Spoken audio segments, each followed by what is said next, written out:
Jonathan Swift. Jonathan Swift was the greatest prose satirist and one of the most interesting and tragic figures in the literary history of England. Life was not a happy affair for him, and the more he saw of human beings, the more strongly he felt the scorn for fools. No other major English writer is so charged with the spirit of satire as Swift. His attitude to mankind is summed up in a letter to Pope. I heartily hate and detest that animal called man, although I heartily love John Peter, Thomas, and so forth. The pettiness, the stupidity, and the injustice which he saw so clearly roused his satirical humor and his venom. Malice never was his aim. He laced the vice but spared the name. Swift's first noteworthy book was The Battle of the Books. This book deals with a debate between the ancients and the moderns. A, a dispute arises between a spider living in the corner of the library and a bee that has got entangled in the spider's web. Aesop sums up the dispute. The spider is like the moderns who spin their scholastic lore out of their own entrails.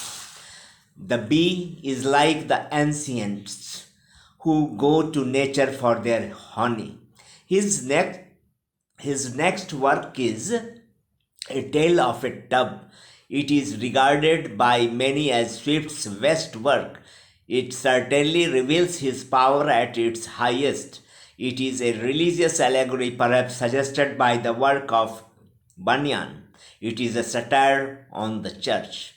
Swift's other period starts with the final stay in Ireland. His chief works of this period are Trapier's Letters and Gulliver's Travels. The first book raised him to the height of the popular esteem and affection. He was honored by the Irish as the champion, patron, and instructor of Ireland. His most famous book, Gulliver's Travels, was published in 1726. It is the most famous writing, like Defoe's Robinson Crusoe. It is the record of imaginary lands and deals with miraculous people. It is a great satire of Swift, though it has become favorite with children. The satire deepens by design as the adventure proceeds. It is almost entirely present in Lilliput. Most disturbing in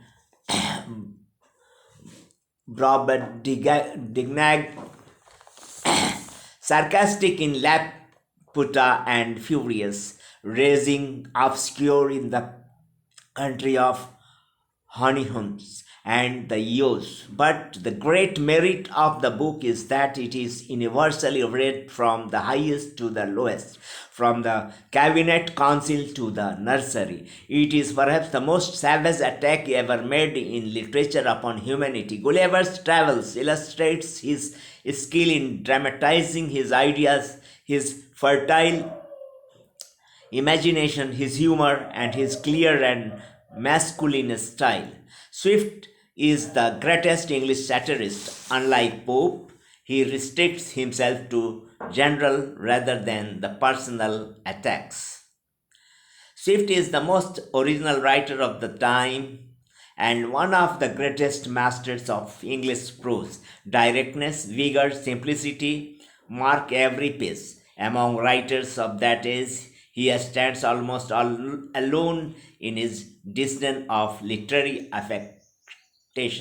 His delight was in simplicity, his style was well suited to his thoughts. He always understands himself, and his readers always understand him. His charm chiefly lies in the absolute ease with which he could create by words the very mood humorous or grave, gay, or cynical, in which he desired to place his reader. By some of the most competent critics, his prose has been held to be the perfection of English style because it is absolutely clear and direct.